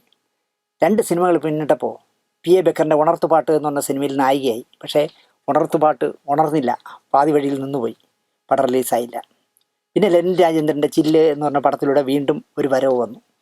കെ പി കുമാറിൻ്റെ കാട്ടിലെ പാട്ട്, ഹരികുമാറിൻ്റെ സ്നേഹപൂർവ്വം മീര, പിന്നെ സിബി മലയിലിൻ്റെ കിരീടം, ചെങ്കോല്, ബാലചന്ദ്രമേനോൻ്റെ കണ്ടതും കേട്ടതും, മലരും കിളിയും, പിന്നെ രാജസേനൻ്റെ ഏതാണ്ട് എല്ലാ സിനിമകളിലും അവരുണ്ടായിരുന്നു എന്ന് പറയാം. ഒരു ഫാമിലി ആർട്ടിസ്റ്റ് ആയിരുന്നു എന്ന് പറയാം. 400-ലധികം പരമ്പരകളിലും ടെലിഫിലിമുകളിലുമായിട്ട് അഭിനയിച്ചു. സിനിമയിൽ അവസരം കുറഞ്ഞപ്പോൾ കടം വാങ്ങി 2 സിനിമ നിർമ്മിച്ചു. അതാണ് അവരുടെ ജീവിതത്തെ പറ്റി. അങ്ങനെയാണ് വീടൊക്കെ പോയത്. സ്റ്റേജ് ഷോകൾ ചെയ്യുന്ന ഒരു ട്രൂപ്പ് ഉണ്ടാക്കി. അമേരിക്കയിൽ വരെ ഷോകൾ നടത്തി. പക്ഷേ അതിലൊന്നും വിജയിച്ചില്ല. ഭർത്താവുമായി പിരിഞ്ഞതും പാപ്പനംകോട്ടുള്ള വീട് വിറ്റതും അവസരം കുറഞ്ഞതുമൊക്കെ കനകലതയെ സംഘർഷത്തിലാക്കി. തേടി വന്ന സീരിയലുകൾ പോലും അവരൊഴിവാക്കി. പതിയെ രോഗിയായി മാറി. ശരിക്കും 2001 മുതൽ അവർ പാർക്കിൻസൺ എന്ന് പറഞ്ഞ രോഗത്തിൻ്റെയും ഡിമെൻഷ്യയുടെയും പിടിയിൽപ്പെട്ടു. സിനിമകൾ ടി വിയിൽ കാണുമ്പോൾ ആ സ്ക്രീനിൽ കാണുന്നത് കനകലതയാണെന്ന് കനകലതയ്ക്ക് അറിയില്ലായിരുന്നു. ഞാൻ ബ്ലാങ്കായിട്ട് നോക്കിയിരിക്കും, ഇത് ഞാനാണല്ലോ എന്ന് പോലും തിരിച്ചറിയാനാവാത്ത അവസ്ഥയിലേക്ക് അവർ പോയി. അങ്ങനെ ഗ്രാജുവലായിട്ട് അവർ നിശബ്ദയായി മാറി. ഒന്നും മിണ്ടില്ല. എന്തെങ്കിലും ആഹാരം കൊടുത്താൽ അല്പം കഴിക്കും, പിന്നെ കൈ കൊണ്ട് തടയും, വേണ്ട എന്ന് പറയും. അങ്ങനെ കനകലത ഇന്ന് ഞാൻ അവർ കിടക്കുന്നത് കാണുമ്പോൾ കനകലതയാണെന്ന് തോന്നില്ല. തടിച്ച പ്രകൃതമുള്ള ശരീരപ്രകൃതമായിരുന്നല്ലോ. പക്ഷേ മെലിഞ്ഞ് അങ്ങ് അസ്ഥിയോളമായ അവസ്ഥയിലാണ് ഇന്നവിടെ മോർച്ചറി കിടക്കുന്നത് ഞാൻ കണ്ടത്. ആഹാരമൊന്നും കഴിക്കാതെ മിണ്ടാതെ അവരെ മരണം കൂട്ടിക്കൊണ്ടുപോയി. ഒരുപാട് കഷ്ടപ്പെടാതെ പോയത് നന്നായി എന്ന് ഞാൻ പറയും. അവർ നല്ല ഓർമ്മയുള്ളപ്പോൾ ഞാൻ അവസാനമായി അവരെ കണ്ടത് ജോഷി സാറിൻ്റെ മകൻ്റെ വിവാഹം. തിരുവനന്തപുരത്തുള്ള സിനിമാക്കാരെ മുഴുവൻ വിളിക്കുന്ന ചുമതല എനിക്കാണ് തന്നത്. അങ്ങനെ അതിലൊരു സ്ത്രീക്ക് മാത്രമേ ക്ഷണക്കത്തുണ്ടായിരുന്നുള്ളൂ, അത് കനകലതയ്ക്കായിരുന്നു. ഞാനത് വിളിക്കാൻ ചെന്ന് ഇങ്ങനെ കാര്യങ്ങളൊക്കെ സംസാരിച്ച് കാർഡൊക്കെ കൊടുത്തപ്പോൾ എൻ്റെ പറഞ്ഞു, ദിനേശേ എനിക്ക് വർക്കൊന്നുമില്ല, ഞാനിപ്പോൾ എറണാകുളത്ത് വരണമെങ്കിൽ ഒന്നുകിൽ എനിക്കൊരു കാർ അറേഞ്ച് ചെയ്ത് തരണം, അവിടെ ഒരു റൂം അറേഞ്ച് ചെയ്ത് തരണം, ഇല്ലെങ്കിൽ ട്രെയിനിൽ AC ടിക്കറ്റ് എടുത്ത് തരണം, തിരിച്ചു വരാനുള്ള AC ടിക്കറ്റും കൊണ്ടുവന്നാൽ ഞാൻ വരാം. ഞാൻ പറഞ്ഞു അതൊന്നും എൻ്റെ ജോലിയല്ല, എൻ്റെ ഒരു കത്ത് തരാൻ പറഞ്ഞ് ഞാൻ തന്നു എന്നുള്ളത്. അതാണ് ഞാൻ കനകലത ചേച്ചിയെ അവസാനമായിട്ട് കണ്ടത്. എന്തായാലും 2-3 വർഷം രോഗക്കിടക്കയിൽ കിടന്നിട്ട്, മറവി രോഗത്തിൽ കിടന്നിട്ട്, പാർക്കിൻസണിൽ കിടന്നിട്ട് പോയി. അടുത്ത് ഞാൻ പറയുന്നത് GK പള്ളത്ത് എന്ന് പറഞ്ഞൊരു ഗാനരചയിതാവിനെ കുറിച്ചാണ്. ഈ വടവൃക്ഷങ്ങൾ പോലെ വയലാറും ഭാസ്കരൻ മാഷും ON കുറുപ്പും ഒക്കെ നിൽക്കുകയും, യൂസഫ് അലിയൊക്കെ നിൽക്കുകയും, ശിവകുമാരൻ നമ്പി സാറടക്കം നിൽക്കുകയും, അതിനുശേഷം ബിച്ചു തിരുമലടക്കമുള്ള വേറൊരു പുതിയ തലമുറ പൂച്ചൽ ഖാദറിനെയൊക്കെ പോലുള്ള MD രാജേന്ദ്രനെ പോലെ ഒരു വലിയ സംഘം വരികയൊക്കെ ചെയ്തപ്പോൾ ഇതിനിടയിൽ കുറച്ച് പാട്ടുകൾ എഴുതിയ ഒരുപാട് പേര് മറവിയിലേക്ക് പോയിട്ടുണ്ട്. അതിലൊരാളാണ് GK പള്ളത്ത്. സിനിമ ഗാനശാഖയിൽ GK പള്ളത്ത് എന്നൊരു നാമധേയം അധികം ആരും അറിയാൻ ഇടയില്ല എന്ന് തന്നെയാണ് ഞാൻ വിശ്വസിക്കുന്നത്. എൻ തമ്പി സംവിധാനം ചെയ്ത, ഹരികുമാറിൻ്റെ ഗുരുനാഥനായ എൻ തമ്പി സംവിധാനം ചെയ്ത പാദസരം എന്ന സിനിമയിലെ പാട്ടെഴുതിക്കൊണ്ടാണ് അദ്ദേഹം തുടക്കം കുറിച്ചത് എന്ന് നമ്മൾ ആരോടെങ്കിലും പറഞ്ഞാൽ അപ്പോൾ പാദസരത്തിലെ പാട്ടെഴുതിയത് AP ഗോപാലനല്ലേ എന്ന് ചോദിക്കും. കാരണം പാദസരത്തിലെ ഉഷസ്സെ നീ എന്നെ വിളിക്കുകയില്ലെങ്കിൽ ഒരിക്കലും ഞാൻ ഉണരുകയില്ല എന്നുള്ളൊരു മനോഹരമായ പാട്ട് AP ഗോപാലൻ എഴുതിയത് ഈ പടത്തിലുണ്ട്. അതുകൊണ്ട് തന്നെ പാദസരത്തിലെ എല്ലാ പാട്ടുകളും എന്താ പറയുക, എ പി ഗോപാലനായിരിക്കും എഴുതിയത് എന്നായിരിക്കും ഭൂരിപക്ഷം പേരും വിശ്വസിക്കുന്നത്. പക്ഷേ അത് എ പി ഗോപാലനോടൊപ്പം പാദസരത്തിൻ്റെ തിരക്കഥാകൃത്തായിരുന്ന പ്രൊഫസർ ജി ഗോപാലകൃഷ്ണനും ഈ GK പള്ളത്ത് എന്ന് പറഞ്ഞ ആളും പാദസരത്തിൽ പാട്ട് എഴുതിയിട്ടുണ്ട്. കാറ്റ് വന്നു, നിൻ്റെ കാമുകം വന്നു, കുന്നിൻ ചരിവിലോ ഓടക്കുഴലിലോ ഓണപ്പാട്ട് പാടും എന്ന് പറഞ്ഞൊരു പാട്ട് ആ പടത്തിലുണ്ട്. അതെഴുതിയത് GK പള്ളത്തായിരുന്നു. ജയചന്ദ്രൻ പാടിയ മനോഹരമായ, ദേവരായ മാഷ് സംഗീതം കൊടുത്ത മനോഹരമായ പാട്ടായിരുന്നു എന്ന് മാത്രമല്ല, അത് അന്നത്തെ താരമായിരുന്ന ജോസാണ് പാടി അഭിനയിച്ചത്. GK പള്ളത്തിൻ്റെ യഥാർത്ഥ പേര് ഗോവിന്ദൻകുട്ടി എന്നാണ്. ഗോവിന്ദൻകുട്ടി പള്ളത്ത് എന്നാണ് അദ്ദേഹത്തിൻ്റെ ശരിയായ പേര്. 1978 പാദസരത്തിനായി ഗാനരചന നടത്തിയത്. അപ്പോൾ ഏതാണ്ട് 46 വർഷം മുമ്പ് പാട്ടെഴുതിയ ആളാണ്. പാദസരം നിർമ്മിച്ച് അതിലെ പ്രധാന വേഷം ചെയ്തത് TG രവി ആയിരുന്നു. 1960 മുതൽ TG രവിയെ പള്ളത്തിനറിയാം. അപ്പോൾ ആ ബന്ധം വെച്ചിട്ട് ശങ്കരാടിയുടെ അനുജൻ വേണു, ശങ്കരാടി സംവിധാനം ചെയ്യുന്ന അഗ്നി, ചാരിതാർത്ഥ്യം എന്നീ നാടകങ്ങൾ ചെയ്തിരുന്നു. ഇതിൽ TG രവിയും GK പള്ളനും സഹകരിച്ചിരുന്നു. ചെറിയ വേഷങ്ങളിൽ സിനിമകളിൽ TG രവി സഹകരിക്കുന്ന കാലമാണ്. നാടകങ്ങൾക്കായി GK പള്ളൻ അക്കാലത്ത് പാട്ടുകൾ എഴുതിയിരുന്നു. കൊടകര മാധവനും ദാസ് കോട്ടപ്പുറവും ഒക്കെ ആയിരുന്നു അവ ചിട്ടപ്പെടുത്തിയത്. TG രവി 1978 ഒരു സിനിമ എടുക്കാൻ തീരുമാനിക്കുന്നു. അപ്പോൾ പ്രൊഫസർ ജി ഗോപാലകൃഷ്ണൻ്റെ തിരക്കഥ, AN തമ്പി സംവിധാനം. പള്ളത്തിനെ പാട്ടെഴുതാൻ വിളിച്ചു. സംഗതി നടക്കുമോ എന്ന് പള്ളത്തിനൊരു സംശയം ഉണ്ടായിരുന്നു. പക്ഷേ സംഗതി സീരിയസ് ആയിരുന്നു. ഗാനസന്ദർഭം TG രവി പള്ളത്തിന് മൂർക്കനിക്കരയിലെ വീട്ടിലിരുന്ന് പറഞ്ഞു കൊടുത്തു. അരമണിക്കൂറേ എടുത്തുള്ളൂ. നവാഗതനാണെങ്കിൽ പോലും അദ്ദേഹം പാട്ടെഴുതി. കാറ്റ് വന്നു, നിൻ്റെ കാമുകൻ വന്നു എന്നുള്ള പാട്ടെഴുതി. പാട്ട് ഫോണിലൂടെ ചെന്നൈയിൽ ദേവരാജൻ മാഷിന് ഫോണിൽ കൂടെ പറഞ്ഞു കൊടുത്തു വരികൾ. മാഷ് ക്ഷമയോടെ വരികൾ എഴുതിയെടുത്തു. ക്ഷിപ്രകോപിയാണ്, പക്ഷേ എന്തോ പാട്ട് ഫോണിൽ കൂടെ അദ്ദേഹം എഴുതിയെടുത്തു. പാട്ടിൻ്റെ റെക്കോർഡിംഗ് ദിവസം പള്ളത്തടക്കം മദ്രാസിലെത്തി. AVM സ്റ്റുഡിയോയിലായിരുന്നു recording. സ്റ്റുഡിയോക്കുള്ളിലേക്ക് കയറി ചെല്ലുമ്പോൾ ദേവരാജൻ മാഷ് പാട്ട് ചിട്ടപ്പെടുത്തുന്നതിൻ്റെ ഫൈനൽ റിഹേഴ്സലൊക്കെ നടത്തുകയാണ്. ക്ഷിപ്രകോപിയാണ് മാഷെന്ന് പറയണ്ടല്ലോ. ആവശ്യമില്ലാത്തവർ സ്റ്റുഡിയോയ്ക്ക് കയറി വന്നാൽ പുള്ളി വഴക്ക് പറയും. സ്റ്റുഡിയോയിൽ കയറുമ്പോൾ പള്ളത്തിനെ ആശ്വാസം തോന്നിയത് ആദ്യം കണ്ടത് തന്നെ ഒരു പരിചയക്കാരനായിരുന്നു. സംഗീത സംവിധായകനായി പിന്നീട് വളർന്ന ജോൺസനെ. തൃശ്ശൂർക്കാരനാണല്ലോ ജോൺസൺ. പരിചയക്കാരനുമാണ്. മാഷിൻ്റെ അസിസ്റ്റൻ്റായി ജോൺസൺ സഹകരിച്ചു തുടങ്ങിയ കാലമായിരുന്നു. സംവിധായകൻ AN തമ്പി പള്ളത്തിനെ ദേവരായ മാഷിനെ പരിചയപ്പെടുത്തി കൊടുത്തു. ഇതാണ് നമ്മുടെ കാറ്റ് വന്നു, നിൻ്റെ കാമുകൻ വന്നു എന്നുള്ള പാട്ടെഴുതിയ പള്ളൻ. അപ്പോൾ പള്ളത്ത് താണ് വീണ് തൊഴുതു ദേവരായ മാഷിനെ. കസേരയിൽ നിന്ന് എഴുന്നേറ്റ് വന്ന് സ്നേഹപൂർവ്വം പള്ളത്തിനെ മാഷ് ചേർത്ത് പിടിച്ചു. ഇയാളുടെ പാട്ട് എനിക്കിഷ്ടപ്പെട്ടു കേട്ടോ എന്നായിരുന്നു ആദ്യത്തെ കമൻറ്റ്. ആർക്കായാലും സന്തോഷം തോന്നില്ലേ? ആഹ്ലാദം കൊണ്ട് GK പള്ളത്ത് എന്താ പറയുക, കരച്ചിലിൻ്റെ വക്കോളം എത്തി. സന്തോഷം കൊണ്ടാണ്. പാട്ടിൻ്റെ ആദ്യ വരിയിൽ ചെറിയ ഒരു മാറ്റം വരുത്തിയാൽ കൂടുതൽ നന്നാവും എന്നായി മാഷ്. കുന്നിൻ ചരിവിൽ ഓടക്കുഴൽ പാട്ടുപാടും എന്നുള്ളതിൽ ആ വരിയിൽ എന്തെങ്കിലും ഒരു ചെറിയ വാക്കൂടെ കയറ്റിയാൽ പാട്ട് നന്നാവും എന്ന് പറഞ്ഞു. ഒരു ചെറിയ വാക്കുകൂടി ചേർക്കാമോ എന്ന് ചോദിച്ചു. പിന്നെന്ത് മാഷേ, ഞാൻ ചേർക്കാം എന്ന് പറഞ്ഞ് വാങ്ങിച്ച് നിമിഷ നേരം കൊണ്ട് തന്നെ പള്ളത്ത് പാട്ട് എന്നുള്ളതിനെ ഓണപ്പാട്ടാക്കി കൈ കൊടുത്തു. ആ വാക്കാടവിടെ മാഷ് പ്രതീക്ഷിച്ചത് എന്ന് പറയാം. ജയചന്ദ്രൻ പാടി കേട്ടപ്പോൾ ദേവരാജ മാഷിൻ്റെ ഔചിത്യപൂർണമായ നിർദ്ദേശത്തെ പള്ളത്ത് നമിച്ചു. മാധുര്യമ്മ പാടിയ ഇല്ലപ്പറമ്പിലെ പുള്ളോത്തി എന്നുള്ള ഒരു പാട്ടുകൂടി പള്ളൻ ആ പടത്തിന് വേണ്ടി എഴുതി. പടം ഓടിയില്ല, പക്ഷേ പാട്ടുകളെല്ലാം ഹിറ്റായി. GK പള്ളത്ത് രചന നടത്തിയ ഭൂരിഭാഗം പാട്ടുകൾക്കും സംഗീതം നൽകാനുള്ള ഭാഗ്യം പള്ളത്തിന് കിട്ടിയത് ദേവരാജൻ മാഷായിരുന്നു. അവയൊക്കെ ഭൂരിപക്ഷവും സംഗീതം കൊടുത്തത്. ഇപ്പോൾ ചോര ചുവന്ന ചോര എന്ന് പറഞ്ഞ് TG രവി പ്രധാന വേഷം ചെയ്ത സിനിമയിലെ മനസ്സേ നിൻ മൗനതീരം, പിന്നെ ശിശിര പൗർണമി, ഈ 2 പാട്ടും ദേവരാജൻ മാഷായിരുന്നു. പിന്നെ ചാകരയിലെ കുളിര് കുളിര് കുളിര് എന്ന് പറഞ്ഞ് ജയനും സീമയായിട്ടുള്ളൊരു പാട്ടുണ്ട്. സുഹാസിനി സുഭാഷിണി എന്നുള്ളൊരു പാട്ട്. പിന്നെ അമൃതഗീതത്തിലെ മാരുവില്യൻ സപ്തവർണ്ണ ജാലം പാടും നിശ തന്നിൽ എന്നുള്ളൊരു പാട്ട്. പിന്നെ കാട്ടുതീയിലെ ആമ്പൽക്കടവിൽ എന്ന് പറഞ്ഞ് കുറേ പാട്ടുകൾ പള്ളത്തെഴുതി. ചെന്നൈയിലേക്ക് താമസം മാറ്റിക്കൂടെ എന്നായി ദേവരാജൻ മാഷ്. അപ്പോൾ ആ ഓഫർ നിരസിക്കേണ്ടി വന്നു. കാരണം അദ്ദേഹം പറഞ്ഞു, എനിക്ക് സർക്കാർ ജോലിയുണ്ട്, അച്ഛനാണെങ്കിൽ കിടപ്പിലാണ്, പലതരം പ്രശ്നങ്ങളും തടസ്സങ്ങളും ഉള്ളതുകൊണ്ട് മാഷേ എനിക്ക് ചെന്നൈയിലൊന്നും നിൽക്കാൻ കഴിയില്ല എന്ന് തുറന്നു പറഞ്ഞു. മരണം വരെ ദേവരാജൻ മാഷുമായിട്ട് ആത്മബന്ധം തുടർന്നു GK പള്ളത്ത്. മദ്രാശിയിൽ പോയാൽ മാഷിനെ വീട്ടിൽ പോയി കാണാതെ ഒരു തവണ പോലും ജി കെ പള്ളത്ത് മടങ്ങിയിട്ടില്ല. 7ാം ക്ലാസ്സിൽ പഠിക്കുമ്പോഴാണ് ജി കെ പള്ളത്ത് എന്ന ഗോവിന്ദൻകുട്ടി തൻ്റെ പ്രതിഭ തെളിയിച്ചത് ആദ്യമായിട്ട്. കവിതാ രചനാ മത്സരത്തിൽ സ്കൂൾ തലത്തിൽ 1ാം സമ്മാനം നേടി ഗോവിന്ദൻകുട്ടി. പിന്നെ അതൊരു പതിവായി. സ്കൂളിൽ കവിതാ മത്സരം ഉണ്ടെങ്കിൽ അത് ഗോവിന്ദൻകുട്ടിക്ക് തന്നെ ആയിരിക്കും. 1958 10ാം ക്ലാസ്സിൽ പഠിക്കുമ്പോൾ തൃശ്ശൂരിൽ കമ്മ്യൂണിസ്റ്റ് പാർട്ടിയുടെ പ്ലീനം നടക്കുകയാണ്. KS ജോർജും KPSC സുലോചനയും നടത്തുന്ന അവരുടെ നേതൃത്വത്തിലുള്ള വിപ്ലവ ഗാനമേളയൊക്കെ ഉണ്ട്.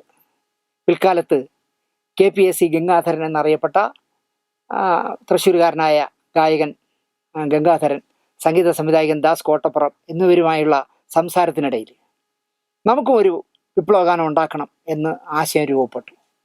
15 വയസ്സുകാരനായ ഗോവിന്ദൻകുട്ടി എന്ന് പറഞ്ഞ ജി കെ പള്ളത്ത് എഴുതി രക്തത്തിരകൾ നീന്തി വരും പുലരികളെ ചെമ്പുലരികളെ എന്ന് പറഞ്ഞ പാട്ട് എഴുതി സംഗീതം കൊടുത്ത് അവർ പാടി ആ പ്ലീനത്തിൽ. ഇതാണ് ജി കെ പള്ളത്തിൻ്റെ ആദ്യ ഗാനം. കാളിചക്രം, കുങ്കുമച്ചെപ്പ്, കുങ്കുമപ്പൊട്ട്, വാൽക്കണ്ണാടി മുതലായ സിനിമകൾക്കാണ് പിന്നീട് ജി കെ പള്ളത്ത് എഴുതിയത്. 2016 നൂൽപാലം എന്ന് പറഞ്ഞ സിനിമയ്ക്ക് വേണ്ടിയാണ് ജി കെ പള്ളത്ത് അവസാനമായി ഗാനരചന നടത്തിയത്. സംഗീതം വിദ്യാരം മാഷായിരുന്നു. ഡെപ്യൂട്ടി തഹസീൽദാറായാണ് അദ്ദേഹം ഔദ്യോഗിക പെൻഷൻ നേടിയത്. 79ാമത്തെ വയസ്സിൽ ഈ മെനിഞ്ഞാന്ന് അദ്ദേഹം മരിച്ചു. അതാണ് ഗാനരചയിതാവായ ജി കെ പള്ളത്തിനെ കുറിച്ച് പറയാനുള്ളത്. അടുത്ത് പറയുന്നത് ഒരു വിചിത്ര സിനിമാക്കാരനെ കുറിച്ചാണ്. പി ഗോപാലകൃഷ്ണൻ നായർ എന്നാണ് അദ്ദേഹത്തിൻ്റെ പേര്. 83 വയസ്സിൽ ഇന്നലെ മരിച്ചു. നെടുമങ്ങാടിനും അപ്പുറം പാലോട് എന്ന് പറഞ്ഞാൽ ഇത്രയും ദൂരം ഉണ്ടെന്ന് എനിക്കറിയില്ലായിരുന്നു. എനിക്ക് ഇവിടുന്ന് ഒരു 10-40 കിലോമീറ്റർ ഉണ്ടെന്ന് തോന്നുന്നു. എന്തായാലും ജീവനോടെ ഇരിക്കുമ്പോൾ അദ്ദേഹത്തെ കാണണം എന്ന് കരുതിയ ആളാണ് ഞാൻ. വിനിൽ മലയിൽക്കട എന്ന് പറഞ്ഞിട്ട് വിനോദും അനിലും ചേർന്ന് ഒരുപാട് പ്രസിദ്ധീകരണങ്ങളിലൊക്കെ സിനിമാ പ്രസിദ്ധീകരണങ്ങൾ എഴുതുന്ന നിങ്ങൾ കണ്ടിരിക്കും. വിനിൽ മലയിൽക്കട പുസ്തകങ്ങളും എഴുതിയിട്ടുണ്ട്. KP കൊട്ടാരക്കരയുടെ അടക്കം ഒരുപാട് പുസ്തകങ്ങൾ എഴുതിയ ആളുകളാണ് വിനോദും അനിലും. വിനിൽ അപ്പോൾ എന്നോട് ഈ ഇദ്ദേഹത്തെക്കുറിച്ച് ഗോപാലകൃഷ്ണൻ നായരെ കുറിച്ച് പറഞ്ഞിട്ടുണ്ട്. പക്ഷേ ഗോപാലകൃഷ്ണൻ നായർ എന്നല്ല അവർ പറയുന്നത്. അദ്ദേഹത്തെ അറിയപ്പെടുന്ന ബാബു അണ്ണൻ എന്നാണ്. 83 വയസ്സായ മനുഷ്യനെ എല്ലാവരും വിളിക്കുന്ന ബാബു അണ്ണൻ എന്നാണ്. അപ്പോൾ ബാബു അണ്ണനെ കുറിച്ച് എന്നോട് പറഞ്ഞപ്പോൾ എനിക്ക് അദ്ദേഹത്തെ ജീവനോടെ കാണണം, ഒന്ന് പോയി കാണണം, പാലോട് വരെ പോകാമെന്നൊക്കെ പറഞ്ഞിരുന്നു. പക്ഷേ ജീവനോടെ കാണാൻ പറ്റിയില്ല. 83ാമത്തെ വയസ്സിൽ അദ്ദേഹം ഇന്നലെ മരിച്ചു. ആ വിവരം എന്നെ വിനിൽ വിളിച്ച് പറയുകയും ഞാൻ ഇവിടുന്ന് അവിടെ ചെല്ലുമ്പോഴേക്കും അടക്കം കഴിഞ്ഞു. വഴി തെറ്റിയ പാലോടൊക്കെ കഴിഞ്ഞു പോയി. അതൊക്കെ കഴിഞ്ഞ് തിരിച്ച് വീട് അന്വേഷിച്ച് പിടിച്ച് ചെല്ലുമ്പോഴേക്കും അടക്കം കഴിഞ്ഞു. ചന്ദ്രമതി അമ്മ എന്നാണ് അദ്ദേഹത്തിൻ്റെ ഭാര്യയുടെ പേര്. 3 മക്കളുണ്ട്. 3 പേരും ഞാൻ പരിചയപ്പെട്ടു. രാജേഷ് ബാബു, രാജി ചന്ദ്രിക, റാണി ചന്ദ്ര എന്നാണ് 3 മക്കളുടെ പേര്. പാലോട് എന്ന് പറഞ്ഞാൽ ഇപ്പോഴും ഒരു വികസിത എന്താ പറയുക ഗ്രാമമൊന്നുമല്ല. ഒരുപാട് കാടിന് നടുവിലുള്ള ഒരു ഗ്രാമമാണ് പാലോട്. അതിനടുത്ത് കുറുന്താളി എന്ന് പറഞ്ഞ സ്ഥലത്താണ് ഇദ്ദേഹം താമസിക്കുന്നത്. കുടുംബത്തിലെ എല്ലാവരും പഠിച്ച് അധ്യാപകരായി, അല്ലെങ്കിൽ ഹെഡ് മാസ്റ്റർമാരായി, അല്ലെങ്കിൽ സർക്കാർ ഉദ്യോഗസ്ഥരായി. ആ വീട്ടിൽ തലതിരിഞ്ഞ ഒരാളെ ഉണ്ടായിരുന്നുള്ളൂ. അത് ഈ പറയുന്ന ബാബുണ്ണനായിരുന്നു. ബാബുണ്ണൻ അതിലൊന്നും എന്താ പറയുക താല്പര്യമുള്ള ആളായിരുന്നില്ല. അദ്ദേഹത്തിന് മനസ്സ് മുഴുവൻ സിനിമയായിരുന്നു. ബാക്കി ജ്യേഷ്ഠാനുജന്മാരും സഹോദരങ്ങളെല്ലാം ഹെഡ് മാസ്റ്റർമാരും അധ്യാപകരും. ഞാൻ അവിടെ പരിചയപ്പെട്ട ഒരമ്മ എന്നോട് പറഞ്ഞത് ഇദ്ദേഹം ഒഴിച്ച് ബാക്കി എല്ലാവരും അധ്യാപകരും ഹെഡ് മാസ്റ്റർമാരും ഒക്കെ ആയി. പക്ഷേ ഇദ്ദേഹം സിനിമ എന്ന് പറഞ്ഞ് നടന്നിരുന്നു. സിനിമ മാത്രമേ അദ്ദേഹത്തിൻ്റെ മനസ്സിലുണ്ടായിരുന്നുള്ളൂ. ഭാഷാഭേദമന്യേ എല്ലാ സിനിമകളും പലവട്ടം കാണുക എന്നുള്ളതായിരുന്നു കുട്ടിക്കാലം മുതലേ ഇദ്ദേഹത്തിൻ്റെ ഹോബി. അതിൽ സിനിമ കാണാൻ പോയി കഴിഞ്ഞാൽ അതിൻ്റെ പാട്ട് പുസ്തകം വാങ്ങി സൂക്ഷിക്കുക, അല്ലെങ്കിൽ ആ സിനിമയെക്കുറിച്ച് എന്തെല്ലാം കിട്ടുമോ അതെല്ലാം ശേഖരിക്കും. തമിഴ്, തെലുങ്ക്, കന്നഡ സിനിമകൾ ഇതിൽ ഉൾപ്പെടും, മലയാളം മാത്രമല്ല. അപ്പോൾ അതിൻ്റെ പ്രസിദ്ധീകരണങ്ങളൊക്കെ വാങ്ങാനായിട്ട് തമിഴ്നാട്ടിലായാലും തെലുങ്കാനയിലായാലും എവിടെയാണോ അതിൻ്റെ പ്രസിദ്ധീകരണശാലയിലേക്ക് വാർഷിക വരിസംഖ്യ അടച്ചിട്ട് പോസ്റ്റിൽ വരുത്തുകയാണ് ചെയ്യുന്നത്. തമിഴും തെലുങ്ക് കന്നഡയൊക്കെ എങ്ങനെയെന്നുണ്ട് ഈ മനുഷ്യൻ അതൊക്കെ വായിക്കാൻ പഠിച്ചു എന്നുള്ളതാണ്. നമ്മളിവിടെ മലയാളം തന്നെ നേരെ വായിക്കാൻ അറിഞ്ഞാത്തപ്പോൾ അദ്ദേഹം തമിഴും തെലുങ്കും കന്നഡയൊക്കെ വായിക്കാൻ പഠിക്കുകയും അവിടെയുള്ള സിനിമാ പ്രസിദ്ധീകരണങ്ങളൊക്കെ വർഷം തോറുമുള്ള പൈസ അടച്ച് വരുത്തി അതെല്ലാം നിധി പോലെ സൂക്ഷിക്കുന്ന ആളുമായിരുന്നു. അപ്പോൾ തൻ്റെ വിലമതിക്കാനാകാത്ത പാട്ടുപുസ്തക ശേഖരം അറിഞ്ഞ് കാണാൻ വരുന്നവർക്കായി ഒരു കോപ്പി, അത് പലരും ഇങ്ങനെ മറിഞ്ഞ് പറിച്ചൊക്കെ നോക്കുമ്പോൾ ഇല്ലാതാവില്ല. അതുകൊണ്ട് 2 കോപ്പി വാങ്ങിക്കും എല്ലാത്തിൻ്റെ. ഒരെണ്ണം കവറിലിട്ട് ട്രങ്ക് പെട്ടിയിൽ സൂക്ഷിച്ചു വയ്ക്കും. ഒരെണ്ണം വരുന്നവർക്കൊക്കെ കാണാൻ കൊടുക്കും. ഇപ്പോൾ ആരെങ്കിലും വന്ന് രക്തക്കണ്ണീറിൻ്റെ പാട്ടുപുസ്തകം കാണട്ടെണ്ണാന്ന് പറഞ്ഞാൽ അവിടെ രക്തക്കണ്ണീർ എടുത്ത് കൊടുക്കും കാണാൻ. പക്ഷെ അത് മുഷിഞ്ഞിരിക്കും, കാരണം ഒരുപാട് പേര് നോക്കിയതില്ലേ. പക്ഷെ മുഷിയാത്ത ഫ്രഷായിട്ട് പ്രസ്സിൽ നിന്ന് അടിച്ചതുപോലെ ഒരു കോപ്പി കവറിലിട്ട് സൂക്ഷിക്കുമായിരുന്നു. ഈ പാലോടുകാർ സ്നേഹപൂർവ്വം അദ്ദേഹത്തെ ബാബു അണ്ണൻ എന്നാണ് വിളിച്ചത്. പി ഗോപാലകൃഷ്ണൻ നായർ 83ാമത്തെ വയസ്സിൽ അദ്ദേഹം മരിച്ചു. വീട്ടിൽ മക്കൾക്കോ ഭാര്യയ്ക്കോ പോലും നിധി കാക്കുന്നത് പോലെ സിനിമയുടെ ചരിത്രങ്ങൾ പെട്ടികളിലാക്കി അദ്ദേഹം വച്ചിരിക്കുന്നത് തൊടാനുള്ള ഒരു പെർമിഷനും കൊടുത്തിരുന്നില്ല. ആ റൂമിൽ കയറാൻ പോലും മക്കളെയോ ഭാര്യയെ അനുവദിച്ചിരുന്നില്ല. ഈ നിധി കാക്കുന്ന പോലെ സിനിമയുടെ പ്രസിദ്ധീകരണങ്ങൾ സൂക്ഷിച്ചിരുന്നത് ആര് ചെയ്യും? ആലോചിച്ച് നോക്കി. പുറം ലോകം അറിഞ്ഞില്ല എന്നുള്ളതാണ്. ഞാൻ ഇന്നലെ അദ്ദേഹത്തിൻ്റെ മകളുമായിട്ടും മകനുമായിട്ടും സംസാരിച്ചു. അപ്പോൾ മകൾ പറയാണ്, ഞങ്ങൾ പോലും കണ്ടിട്ടില്ല അച്ഛൻ ഇത്രയും പെട്ടിയിൽ ഇത്രയും എന്തൊക്കെയാണ് സൂക്ഷിച്ചിരിക്കുന്നതെന്ന്. അച്ഛൻ പൂട്ടി വയ്ക്കുമ്പോൾ ആരെയും കാണിക്കില്ലായിരുന്നു എന്നാണ് അവർ പറയുന്നത്. കുടുംബമായപ്പോൾ പ്രാരാബ്ദങ്ങളൊക്കെ വരുമല്ലോ. അങ്ങനെ ജീവിക്കാനായിട്ട് വില്ലേജ് ഓഫീസിൻ്റെ മുന്നിൽ വരുന്നവർക്ക് അപേക്ഷാ ഫോമും സ്റ്റാമ്പും പിന്നെ അപേക്ഷാ ഫോം ഫില്ലപ്പ് ചെയ്ത് കൊടുക്കുകയൊക്കെയാണ് അദ്ദേഹം വരുമാനം ഉണ്ടാക്കിയിരുന്നത്. ഒരിക്കൽ വാമനപുരം 6 കരകവിഞ്ഞൊഴുകി. അപ്പം ജീവനെ പോലെ അദ്ദേഹം ബാബുണ്ണൻ സൂക്ഷിച്ചിരുന്ന ഒരുപാട് സിനിമാ ശേഖരങ്ങൾ ആ വെള്ളത്തിൽ ഒഴുകിപ്പോയി. അങ്ങനെ ഒരുപാട് നഷ്ടപ്പെട്ടു. എന്നിട്ടും തൻ്റെ ഇഷ്ടങ്ങളിൽ മാത്രം അദ്ദേഹം ജീവിച്ചു എന്നുള്ളതാണ്. സിനിമയായിരുന്നു അൾട്ടിമേറ്റായിട്ട് അദ്ദേഹത്തിൻ്റെ സ്വപ്നം. മനോരമ പത്രത്തിൽ സിനിമയുടെ നിധി ശേഖരിച്ച് ജീവിക്കുന്ന ബാബുണ്ണൻ്റെ കഥ ഒരു നാൾ അടിച്ചു. ഒരു ടീപ്പോയുടെ പുറത്ത് സിനിമാ പ്രസിദ്ധീകരണങ്ങളും പാട്ടുപുസ്തകങ്ങളൊക്കെ നിരത്തി വെച്ചുകൊണ്ടിരിക്കുന്ന ഒരു ഫോട്ടോയും അതിൻ്റെ വാർത്തയും അടിച്ചു. പക്ഷേ പാലോടുകാരൻ എന്നതിനപ്പുറം വീട്ടുപേര് പോലും ഇല്ലെങ്കിലും സിനിമാ പത്രപ്രവർത്തകരായ ഈ നേരത്തെ പറഞ്ഞ വിനോദും അനിലും ബിനിൽ ഒരു കത്തെഴുതി ബാബുണ്ണന്. ബിനിൽ മലയിൽക്കട എന്ന് ആണല്ലോ കത്തെഴുതുമ്പോൾ സ്വാഭാവികമായിട്ടും വയ്ക്കുന്നത്. ഞങ്ങൾക്കൊന്ന് കാണണമെന്നുണ്ടായിരുന്നു, നിങ്ങളുടെ മനോരമയിൽ വന്ന ഇത് വായിച്ചു, നേരിട്ട് കാണാൻ ആഗ്രഹമുണ്ട്, ഞങ്ങളുടെ ഫോൺ നമ്പർ ഇതാണെന്നൊക്കെ പറഞ്ഞൊരു കത്തെഴുതി. പൂർണ്ണമായ വിലാസമില്ലെങ്കിൽ പോലും കത്ത് കൃത്യമായിട്ട് ബാബുണ്ണനെ തേടിയെത്തി. ബിനിൽമാർ എഴുതുന്നത് വായിക്കുന്ന ആളാണ് അദ്ദേഹം. അതുകൊണ്ട് തന്നെ ആ കത്ത് ചെന്നത് ബാബുണ്ണനെ സന്തോഷിപ്പിച്ചു. കത്തിൽ എഴുതിയിരുന്ന ഫോൺ നമ്പറിലേക്ക് ഒരു ദിവസം അദ്ദേഹം വിളിച്ചു. എല്ലാം കാണാനായിട്ട് ഞങ്ങളൊന്ന് വന്നോട്ടെ എന്ന് ബിനിലിൻ്റെ ചോദ്യം ബാബുണ്ണൻ സ്നേഹപൂർവ്വം സ്വീകരിച്ചു. പാലോട് ചെന്ന് വീട് കണ്ടുപിടിച്ച് ഇവർ രണ്ടുപേരും കൂടെ ചെന്ന് കണ്ടു. ആ ബന്ധം അവിടെ തുടങ്ങുകയാണ്. അവരുടെ രണ്ടുപേരുടെയും ബന്ധം മരണം വരെ ബിനിൽ മലയിൽക്കട ആ ബന്ധം തുടർന്നു. ശാരീരികമായി വാർദ്ധക്യം ബാധിക്കുന്നതിന് എനിക്ക് പ്രശ്നമായി തുടങ്ങുന്നു എന്ന് അദ്ദേഹത്തിന് സ്വയം ബോധ്യമായപ്പോൾ ബാബുണ്ണൻ ചെയ്തത് എന്താണെന്ന് വെച്ചാൽ, മക്കളെയോ ഭാര്യയോ പോലും കാണിക്കാതെ നിധി പോലെ സൂക്ഷിച്ചിരുന്ന സിനിമാ പ്രസിദ്ധീകരണങ്ങളൊക്കെ കൃത്യമായിട്ട് ഏതെങ്കിലും ഒരു കൈവശം ഏൽപ്പിക്കണമെന്ന് അദ്ദേഹം തീരുമാനിച്ചു. ജീവിതകാലം മുഴുവൻ നിധി പോലെ സൂക്ഷിച്ച, മക്കൾക്ക് പോലും തൊടാൻ സമ്മതം കൊടുക്കാതിരുന്ന അത്രയും മൂല്യമുള്ള സിനിമയുടെ ചരിത്രങ്ങൾ ഇനി നിങ്ങളാണ് സൂക്ഷിക്കേണ്ടത് എന്ന് പറഞ്ഞ് ബിനിൽ മലയിൽക്കടയ്ക്ക് കൊടുത്തു. കിലോമീറ്ററുകൾക്കപ്പുറത്ത് പാലോട് പോലെ തന്നെ ഒരു കുഗ്രാമം എന്ന് പറയാൻ ഇപ്പോൾ വലിയ റോഡൊക്കെ ആയി. മലയിൽക്കടയിലേക്ക് അവരത് കൊണ്ടുപോയി. വളരെ നിധി കിട്ടിയതുപോലെ കൊണ്ടുപോയി. ഈ കഴിഞ്ഞ ഞായറാഴ്ച മിനിഞ്ഞാന്ന് ബാബുണ്ണൻ എന്ന നാട്ടുകാർക്ക് ബാബുമാമനായ ഗോപാലകൃഷ്ണൻ നായർ 81-ാം വയസ്സിൽ ഈ ലോകം വിട്ടുപോയി. പിന്നിൽ വിളിച്ച് പറഞ്ഞതനുസരിച്ച് ഞാനും ചെന്നു. നേരിൽ ജീവനോടെ, ഞാൻ നേരത്തെ പറഞ്ഞല്ലോ, ജീവനോടെ കാണണം എന്ന് ആശിച്ച ആളിൻ്റെ ചേതനറ്റ ശരീരം പോലും എനിക്ക് കാണാൻ പറ്റില്ല. കാരണം ഞാൻ വണ്ടി ഓടിച്ച് എവിടെയൊക്കെ പോയി, പാലോടൊക്കെ കഴിഞ്ഞു പോയി. പിന്നെയാണ് അറിയുന്ന പാലോടൊക്കെ കഴിഞ്ഞു. എന്നാലും സിനിമയെ സ്നേഹിച്ച, സിനിമാ ചിന്തകളുമായി ജീവിച്ച ബാബുമാമൻ്റെ മരണ ദിവസം വീട്ടിലെത്താനെങ്കിലും ആയതിൽ എനിക്ക് സംതൃപ്തിയുണ്ട്. വരുമാനത്തിൽ നല്ല പങ്ക് സിനിമാ ചരിത്രങ്ങൾ വാങ്ങി സൂക്ഷിക്കാൻ ഉപയോഗിച്ച് അക്കാര്യം ആരോടും കൊട്ടിഘോഷിക്കാതെ ജീവിച്ചു മരിക്കുന്ന പലരിൽ ഒരാളാകാം ഗോപാലകൃഷ്ണൻ നായർ എന്ന ബാബുണ്ണൻ എന്ന് ഞാൻ വിശ്വസിക്കുന്നു.